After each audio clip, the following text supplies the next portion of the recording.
Hello YouTube, welcome to my channel. My name's Elena and today I'm going to be doing my mid-year freakout tag. It is today the 1st of July and I thought it was quite appropriate to do my freakout tag today. So without further ado, let's get started. First question, best book you've read so far in 2020?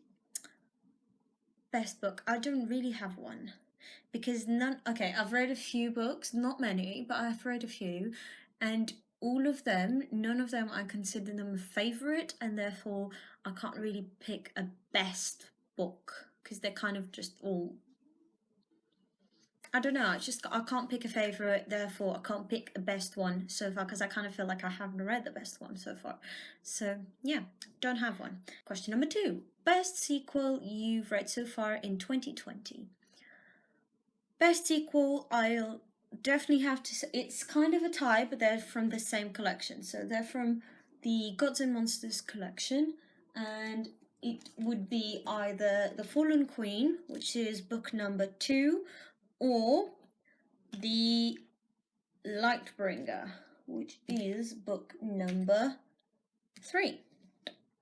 And the reason for that is that they are the most surprising. Like, I did not expect to enjoy these two books so much. Gods and Monsters is probably the only collection of books, or like the only books altogether, that I've had to read for the very first time. Never heard of the story, never read it before.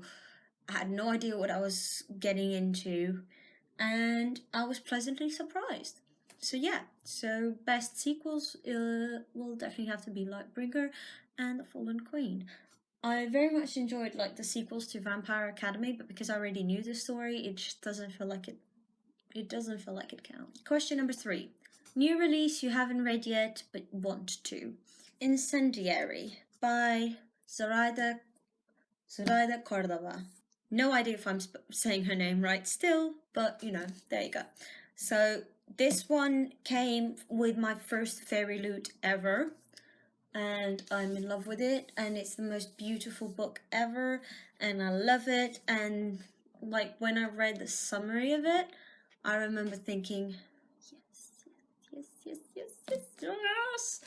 So yeah, this book is coming out, or has come out, on April 28th of this year. So there you go, that's it. New release you haven't read yet but want to. I just posed that question. Next question. Most anticipated release for the second half of the year. That will probably have to be The Invisible Life of Addie Larue by V.E. Schwab. This book is meant to come out on October 6th of this year, and I can't wait to read it because, like, it's really weird. I've never read any books of V.E. Schwab before, and the only reason why I'm so hyped about this is because some of my favorite booktubers, Brittany Bibliophile amongst others, were getting really hyped about it, and the way they were talking about it just got me like super interested. And then I read the summary and I just fell for it. That was it. Deal signed, done, dusted. So that's a book I can't wait to read and get my hands on. Biggest disappointment? That's not a hard question at all. Without a doubt, the biggest disappointment so far has been Who's Afraid of the Big Bad Wolf by Janie Mary. What can I say about this book? This book just... yes.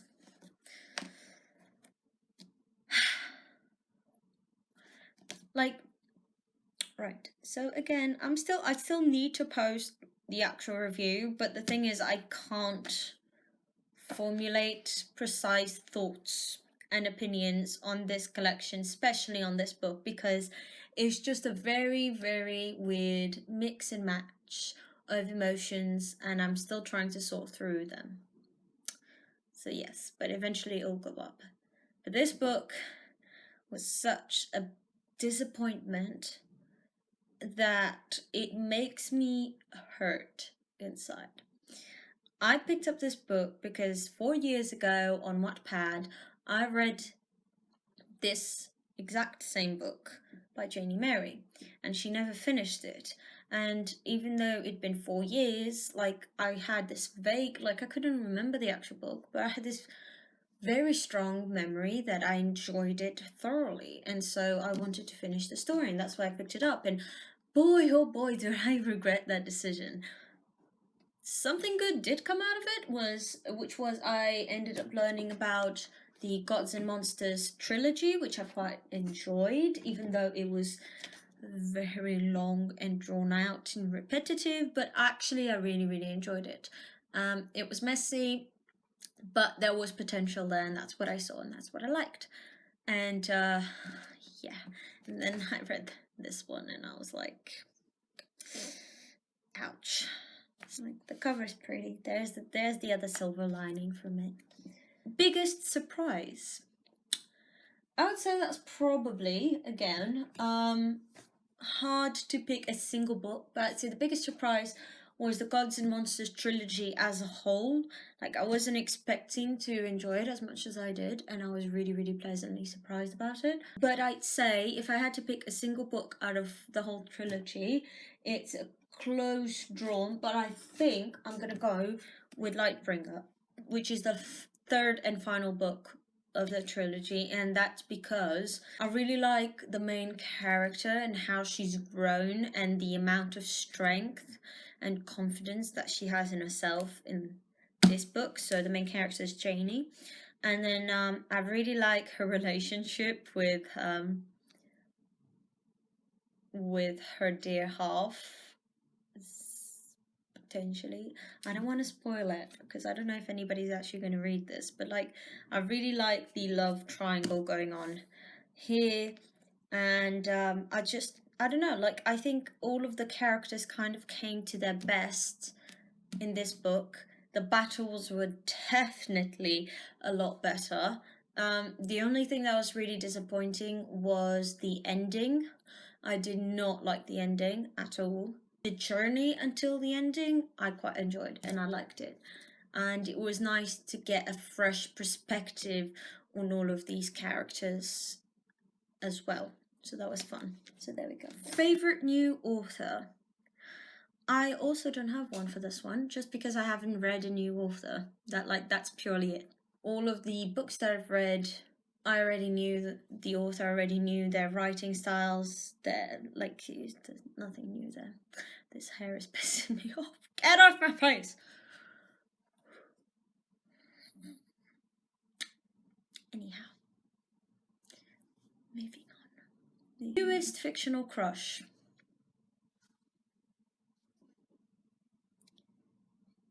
By far, like, I am obsessed with this, and that would be Death from Gods and Monsters by Janie Mary.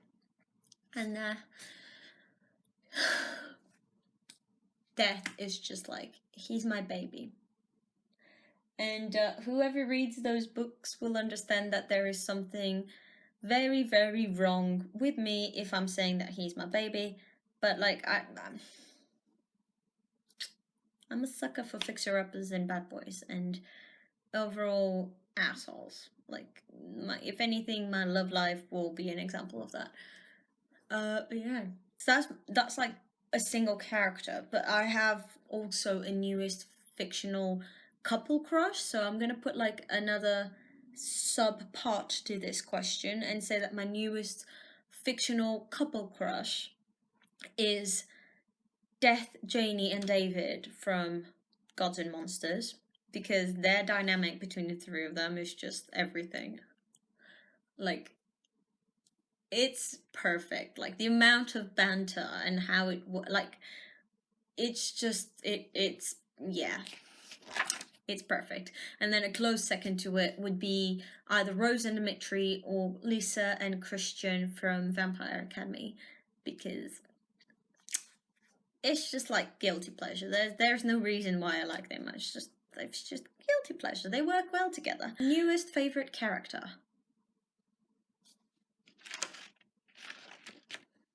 Pretty sure I just answered that. Death from Gods and Monsters. So refer back up. Or back that way. Somewhere. So refer back to previous question. But yeah, newest favourite character? Death. Definitely. Death. All the way. Close second, maybe, just maybe, Rose. But like, she really annoys me. Sometimes. She really pisses me off and annoys me sometimes. So that one's like between brackets because I'm not too sure. It depends on the mood. Book that made you cry. None. I haven't read a single book this year that's made me cry. There you go. I'm a tough bitch. A book that made you happy. None either. Like, none of these books particularly made me happy. They were like good reads, don't take me wrong. I really loved reading them, but they weren't like, if I wouldn't consider them for this question, just because if I were to pick a book, it would have to be a book that would put me over the moon and back, and none of them did that. I still enjoyed reading them very much. I still really like them. Some of them I might reread eventually one day. However, none of them particularly made me jump up and down like a 5 years old. So yeah, I'm gonna say none. Name a book to film adaptation you've read, watched this year. Vampire Academy. Hey, I've been talking about this for a while, if not in every single bloody vlog that I've put up so far. But yeah, Vampire Academy, I am currently finishing the collection. I'm waiting for the bloody movie to come up somewhere so I can watch it. Because, yes, illegal stuff. Anyhow. I'm gonna start that again. I'm excited because I watched the movie eons ago and I don't remember anything about it. Like, I remember vaguely, I remember vague images, but I don't remember if it was a good movie or not. I don't remember if I liked it or not. So I'm excited to rewatch it, especially that I'm reading the entire collection now, or rather rereading, but in English, so it's new reading, kind of, for me. So, yeah, full swing of that. Most beautiful book you've bought so far this year or received. That is no contest there. Best book, most beautiful thing I've ever acquired this year is Court of Miracles. My baby. Because, like, look at it. Like, is that even a question? Like, let me just take it off. Let me take off the, like, seriously. Is that even a question? Like, this is without a doubt the most beautiful book I've bought so far. Sorry. If I hadn't bought this book, then probably I would have said Incendiary, but, like, there you go. This is the most beautiful book in the world. Oh yeah, that actually brings me back to the question, earlier question of most anticipated, new release you haven't read yet but want to. So, Court of Miracles, I'm probably more excited to read Court of Miracles than I am to read Incendiary, to be honest. But because I didn't want to put the same book in 2 different questions, even though I've been doing that for like God knows how many questions now with Gods and Monsters. However, I tried to put some diversity in there, so I wasn't talking about the same 2 collections forever. But yeah, like, this definitely fits into that question as well. What books do you need to read by the end of the year? All of them. Yeah, all of them. And you may think, haha, funny. Now, tell us the actual books you want to read by the end of the year. All of them. I have set out, unless like something compels me and I cannot control myself, which is 99% of the time anyway, but like, we're gonna try really, really hard. I am trying not to buy more books until I've read at least 70 to 80% of my bookshelf there. just because at the moment about 99.9% of our bookshelf is unread, and I feel really, really bad spending money that I don't have and that I should probably be saving, buying more books just to go on the bookshelf and then not get read for like God knows how long. So when I say all of them, I do mean it. I want to read all of them, in part as well because I want to catch up and, you know, start reading more recent books without kind of forgetting about the ones that I've been wanting to reread for years. That was it. That's the end of the video. Thank you very much for watching it with me. Yes, I'm gonna go read now. Bye!